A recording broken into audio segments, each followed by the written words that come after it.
Here's the strongest version for retention and intrigue. The strangest part of losing everything was how normal the world looked while it was happening. Flights were boarding, suitcases rolled past me, someone nearby was laughing, and in the middle of it all, my entire life ended on a sheet of paper.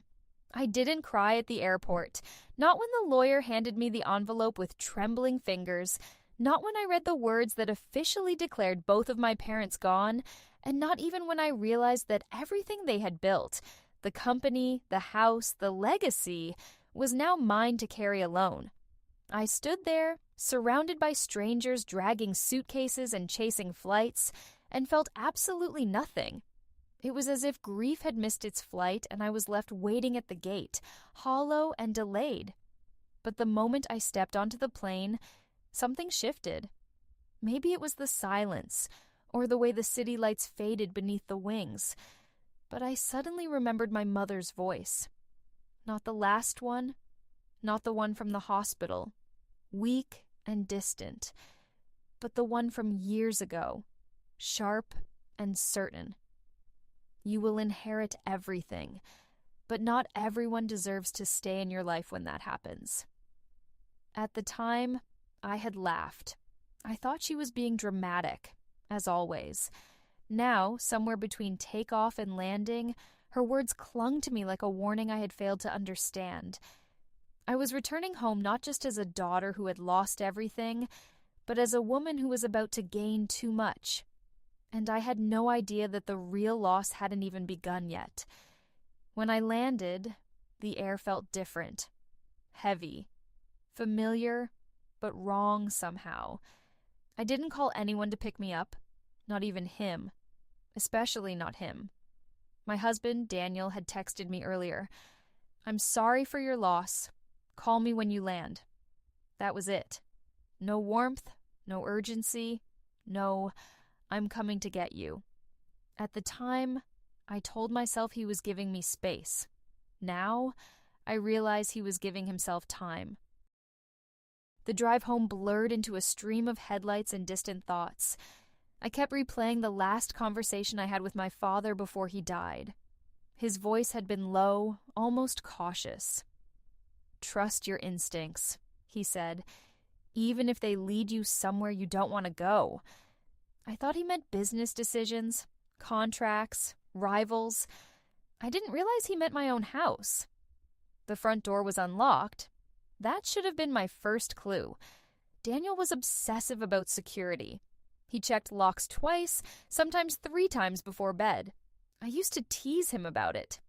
Now, as I stood there with my suitcase still in my hand, staring at the slightly open door, something cold slipped down my spine. "Daniel," I called out, pushing the door open slowly. No answer. The house smelled different.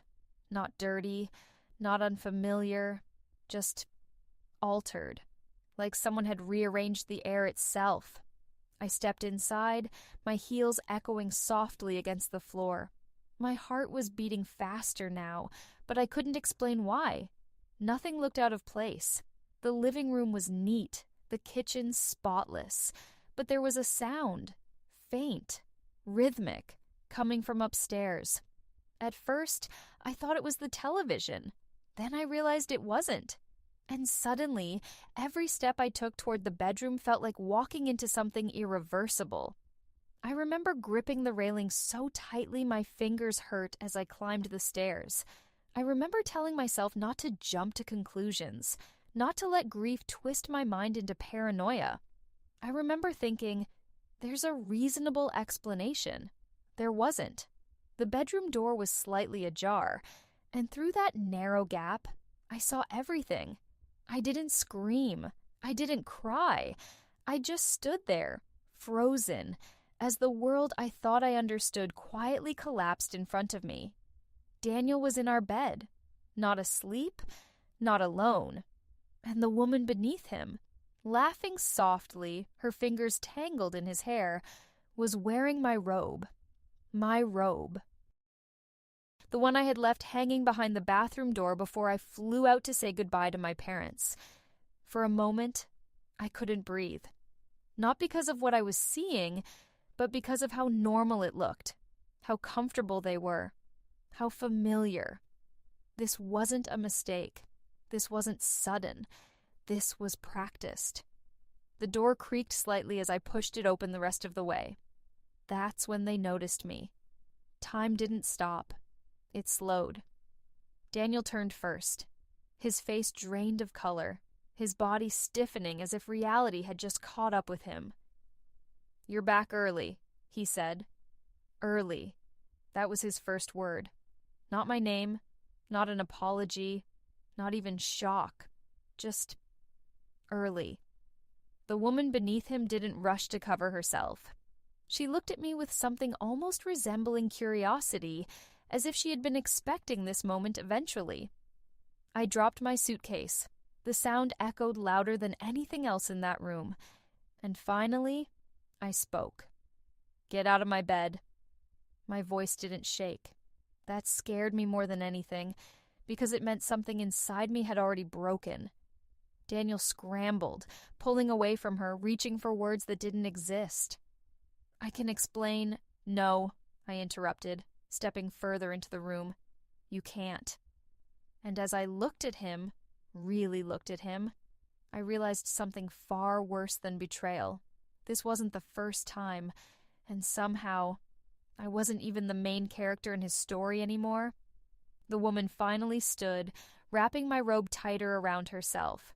She tilted her head slightly, studying me like I was the intruder, and then she said something that made everything colder. "You didn't tell her?" Daniel's silence was louder than any confession. That's when I understood. This wasn't just betrayal. This was something planned, something hidden, something my parents might have known about. And as I stood there, in the ruins of my marriage, I felt it for the first time. Not grief, not heartbreak, but the sharp, undeniable pull of a truth I wasn't ready to face. Because whatever was happening in that room was only the beginning. I didn't remember crossing the room, but suddenly I was standing so close to them that I could see the panic trembling in Daniel's pupils, the thin layer of fear he tried, and failed, to hide behind Pravichnyu Vernosti, and the woman, still wrapped in my robe, still watching me with that unsettling calm, as if she had already calculated every possible outcome of this moment, and none of them frightened her. "You didn't tell her," she repeated, slower this time, her voice almost amused, and I felt something inside me tighten, not from jealousy, not from pain, but from the realization that I was the only one in that room who didn't understand what was happening. "Tell me what?" I asked, and now my voice did shake, not because I was weak, but because I could feel the ground shifting beneath me, reality rearranging itself into something I didn't recognize.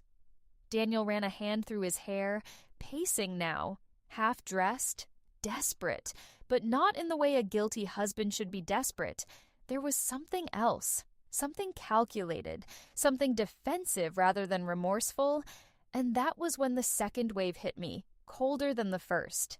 This wasn't just betrayal. He wasn't afraid of losing me. He was afraid of what I knew, or what I was about to know. "It's not what you think," he started, the most predictable lie wrapped in an unfamiliar tone.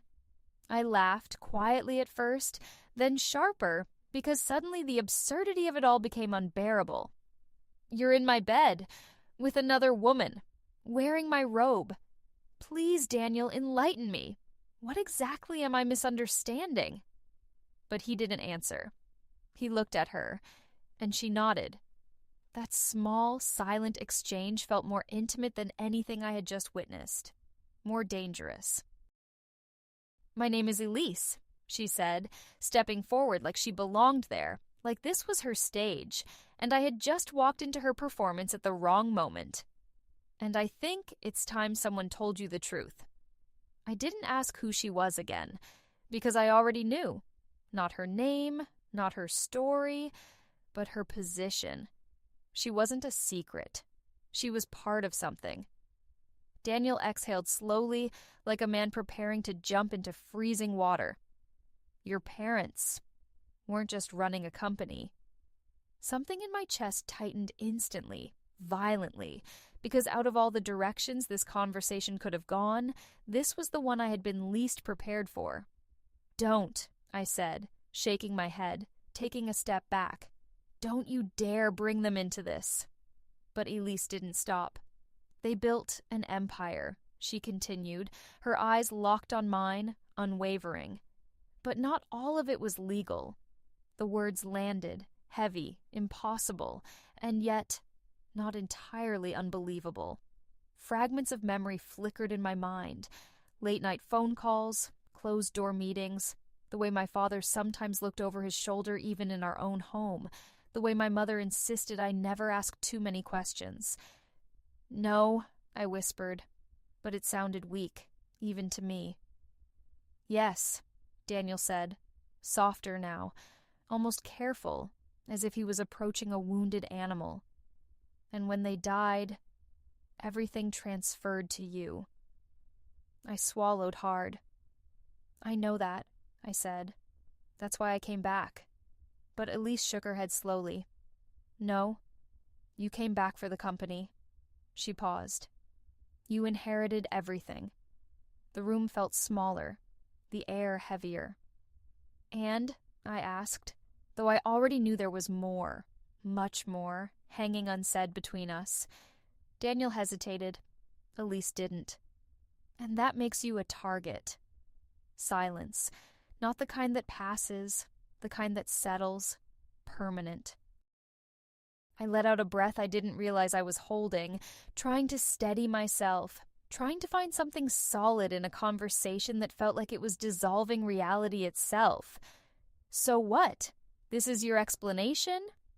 I gestured between them, anger finally breaking through the shock. You sleep with her because I'm a target? Daniel flinched. Good. But Elise smiled. Not kindly, not cruelly, just knowingly. He didn't betray you, she said. And that was the moment everything twisted. Excuse me?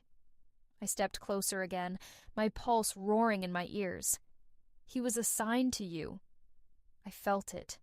That crack. Deep. Irreversible. What are you talking about? I demanded, my voice rising now, no longer controlled, no longer calm.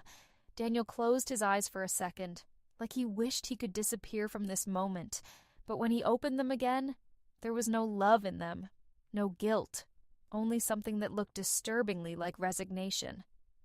I didn't meet you by accident, he said. Each word landed like a blow. Our relationship, it was arranged. The world didn't shatter. It tilted. Slow. Disorienting. You're lying, I said immediately, instinctively, because the alternative was unbearable. I'm not, he replied.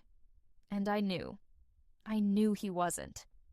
Elise works for the same people I do, he continued, his voice steady now, almost professional, as if we weren't talking about our marriage, but about a contract.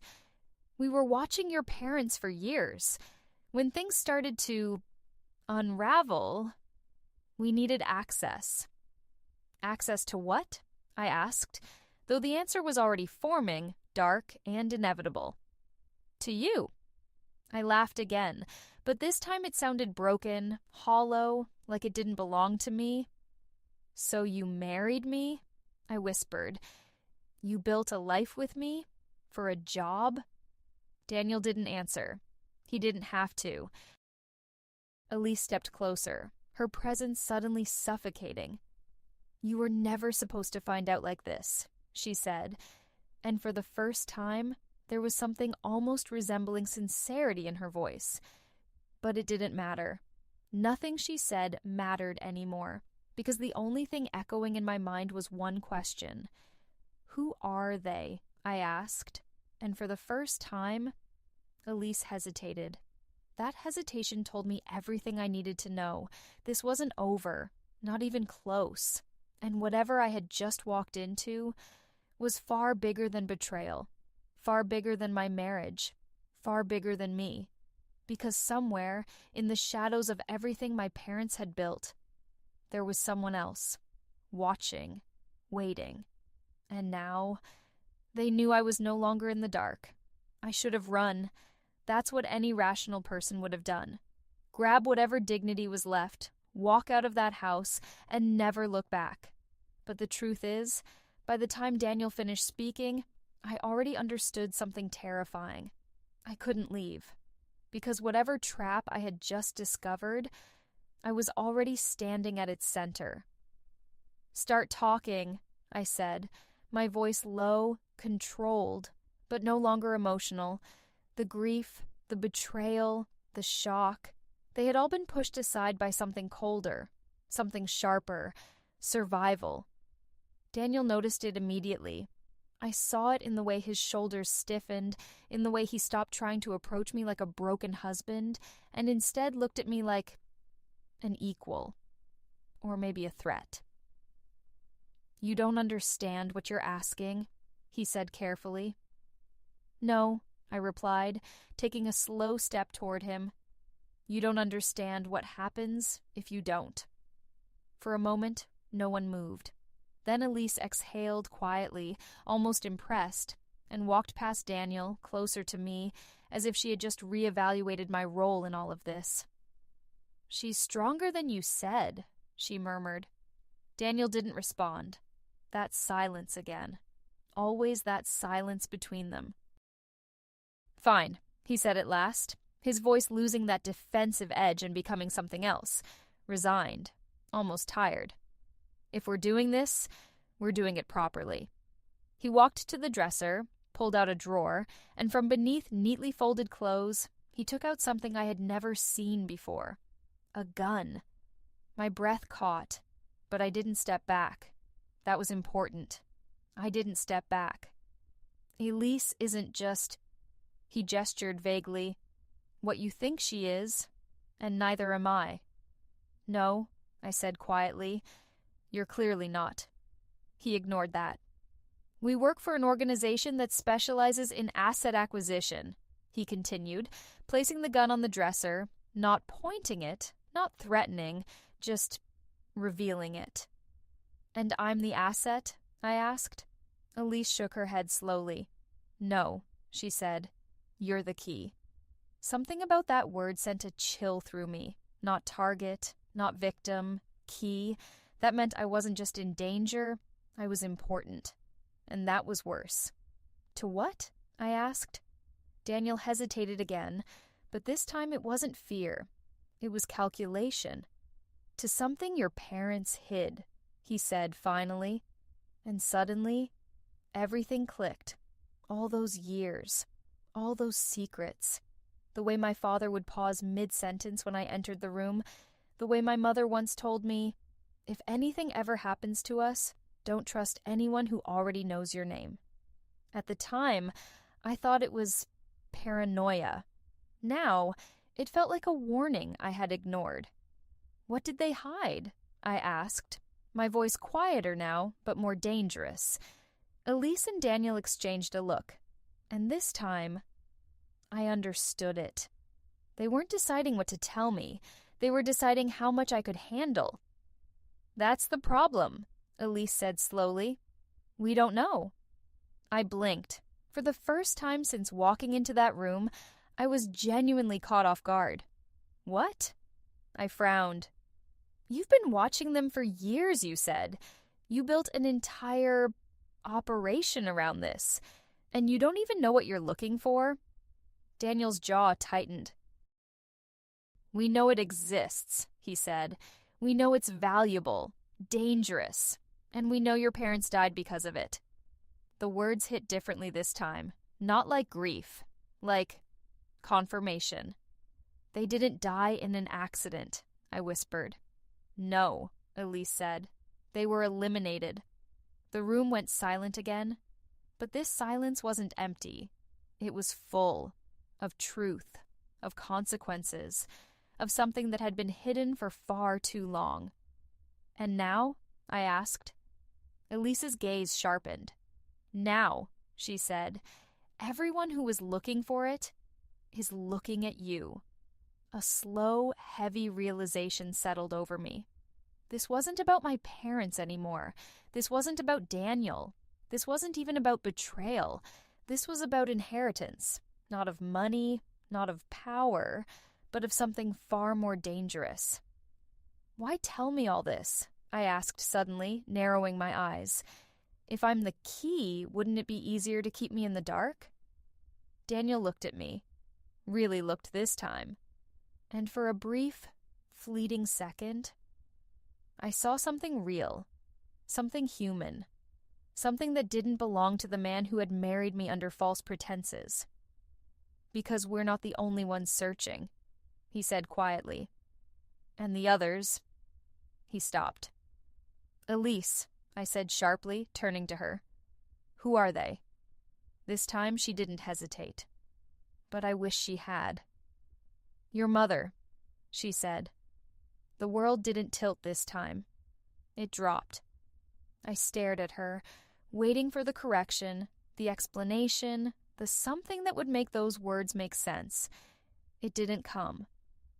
That's not possible, I said slowly. I buried her. Elise's expression didn't change. No, she said. You buried someone. My heart started pounding so hard it hurt.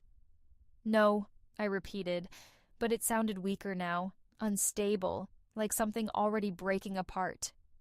Daniel stepped closer, cautiously, as if approaching a line he wasn't sure he should cross. The woman in that coffin, he said, wasn't your mother.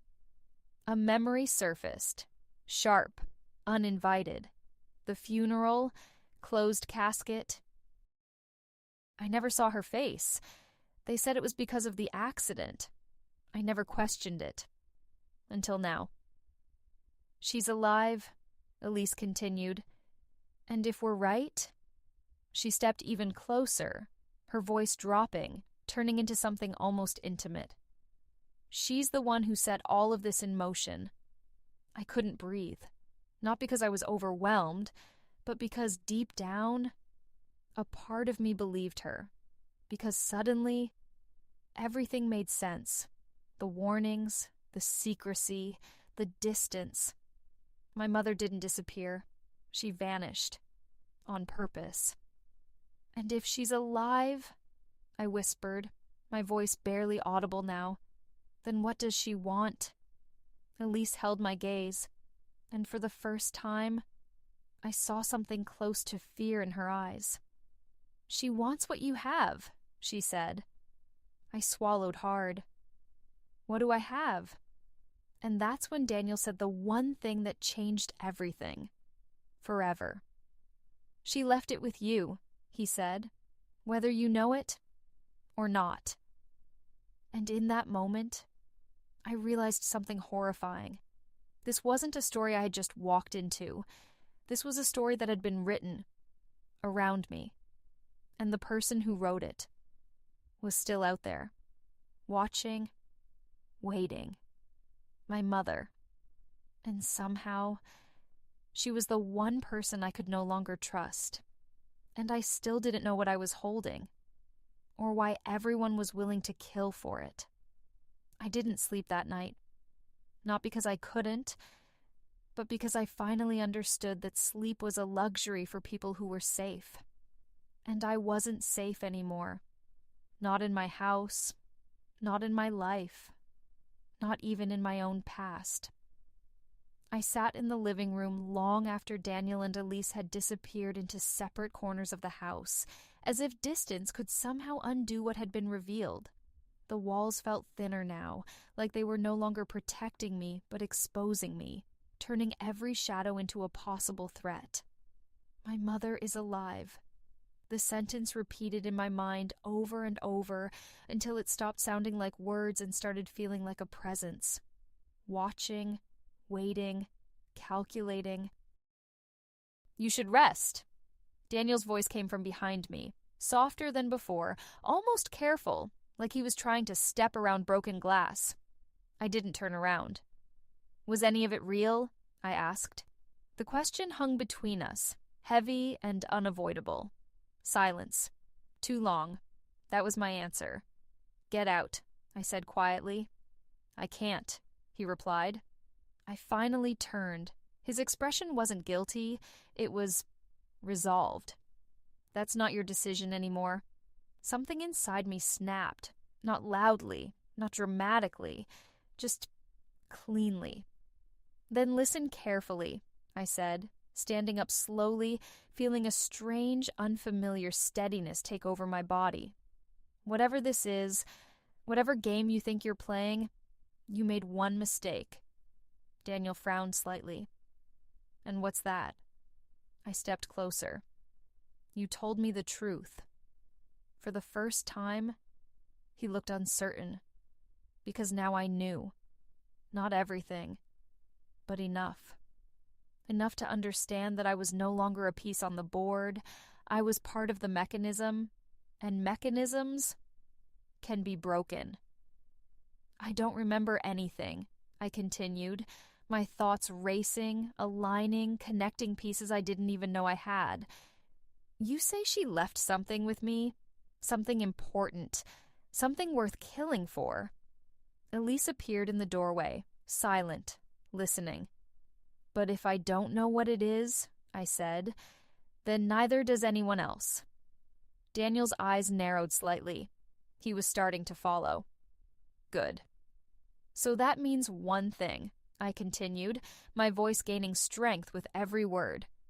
"Whatever she left isn't obvious." I tapped my temple. "It's here." Elise stepped forward now, interest flickering across her face. "Or," she said slowly, "it's something only you can access." And that's when it hit me. Not like a realization, like a memory. My father's office. Locked. Always locked. Even my mother didn't go in there without him. "I need to go to the office," I said suddenly. Daniel's reaction was instant. "No." I smiled slightly. There it was. Fear. "Yes," I said. "You don't understand," he started. "No," I cut him off, echoing his words from earlier. "You don't understand." I stepped closer again, lowering my voice. "If what you're saying is true, then that office is the only place that hasn't been touched." Elise glanced at Daniel. "He's right to be worried," she said. "If others are watching, they already are," I replied. And just like that, the decision was made. We left before sunrise. Not together. That would have been too obvious. Too dangerous. I drove alone, and for the first time since I landed, I felt something close to control. The city was still asleep when I arrived at the company building.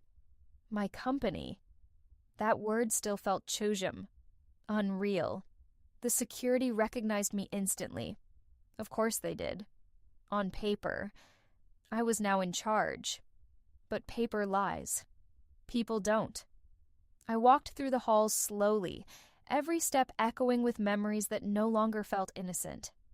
Meetings, laughter, conversations I had never fully understood. Now, everything felt like a clue. My father's office was at the end of the corridor. The door stood exactly as I remembered it. Closed. Silent. Waiting. My hand hovered over the handle for a moment. Then I pushed it open. Nothing had changed. That was the first thing I noticed. Everything was exactly where it had always been. Desk. Bookshelves. Window. The faint scent of his cologne, still lingering like a ghost that refused to leave. But now, I wasn't his daughter walking in.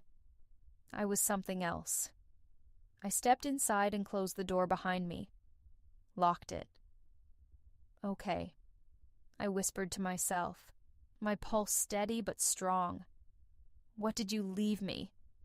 At first, nothing. Minutes passed, then more. I searched drawers, files, hidden compartments. Nothing. Frustration started creeping in, then doubt, Then something worse. Fear that maybe they were right. Maybe it wasn't here. Maybe it was in me. And I had no idea how to find it. I leaned against the desk, exhaling sharply, my eyes scanning the room one more time, and then I saw it. A small detail, so small I had never questioned it before. A photograph. Of me. Not unusual. Parents keep photos. But this one was wrong. I walked closer. Picked it up. My hands froze. Because it wasn't just a photo. It was newer than it should have been. And on the back, there was something written. 3 words. You already know. My heart stopped. No, I whispered, shaking my head, my mind racing, trying to reject the obvious, trying to escape the conclusion forming too fast. But it was too late. Because suddenly, I remembered. Not a memory. A feeling. A pattern. Something I had done my entire life without questioning. Numbers, codes, sequences. My father used to test me. Games, he called them. Puzzles. I always thought it was just bonding. It wasn't. It was training. And the answer, the thing everyone was searching for, was never hidden in the company. It was hidden. In me. A code. A key. A living vault. I staggered back slightly, the weight of it crashing down all at once. I'm the asset, I whispered. No. I shook my head slowly. I'm the safe. And that's when I heard it. A click. Behind me. I turned slowly. The door. Unlocked. And someone. Standing there. A woman. Familiar. Too familiar. Alive. My breath caught. Hello, sweetheart, she said softly. My mother. And in her eyes, there was no warmth. Only purpose. You found it faster than I expected. Act 5. Resolution. For a moment, I couldn't move. Not because I was afraid, but because every version of reality I had ever believed in had just collapsed into one impossible truth standing in front of me. My mother was alive, and she wasn't here to embrace me. She closed the door behind her with quiet precision, as if she had done this 1,000 times before, as if walking into locked rooms where she didn't belong was simply part of her nature. You've grown, she said, studying me vnemadalno. Not like a mother, but like someone assessing an investment. I didn't answer, because suddenly I didn't know who she was. Why? I asked finally. Not how, not where have you been, not are you really alive. Just one word. Why? She smiled. Not warmly, never warmly.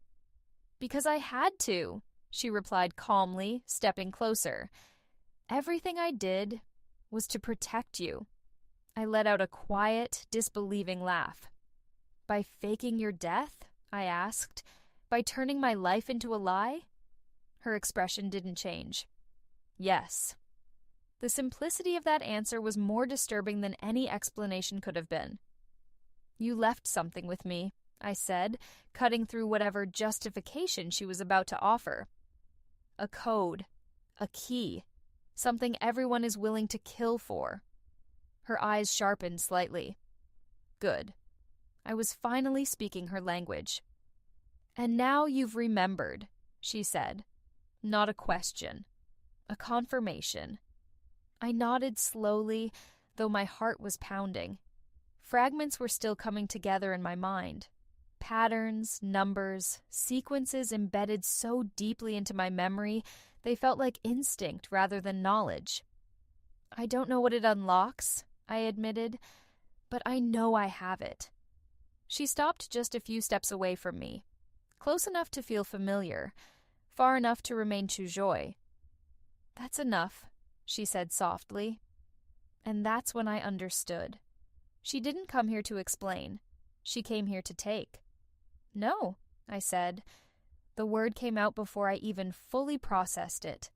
But once it was there, It stayed.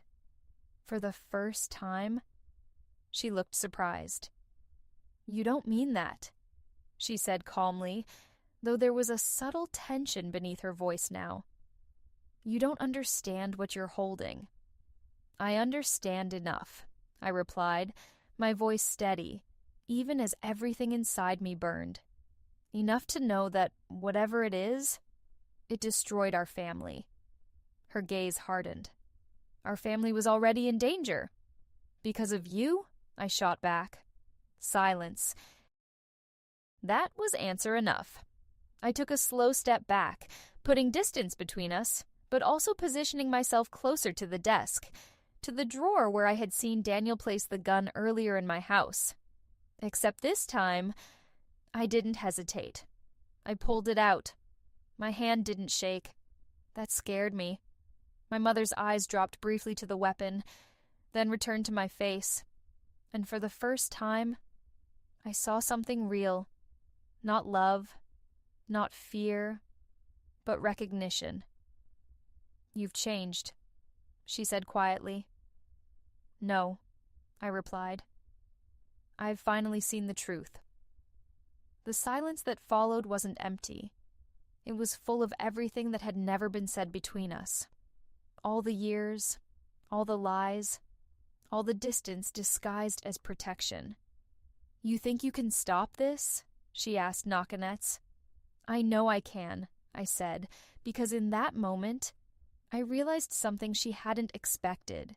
She had trained me, prepared me, turned me into this living vault. But she forgot one thing. Vaults don't just protect what's inside, they control who gets access. "You need me," I said quietly. "And I don't need you." That was the moment everything shifted. Her expression didn't break, but something behind her eyes did. A calculation, a realization. She stepped back, just slightly. "Then we're at an impasse," she said. "Not exactly," I replied, and before she could react, I pulled the trigger. The sound shattered the room, but I didn't aim at her.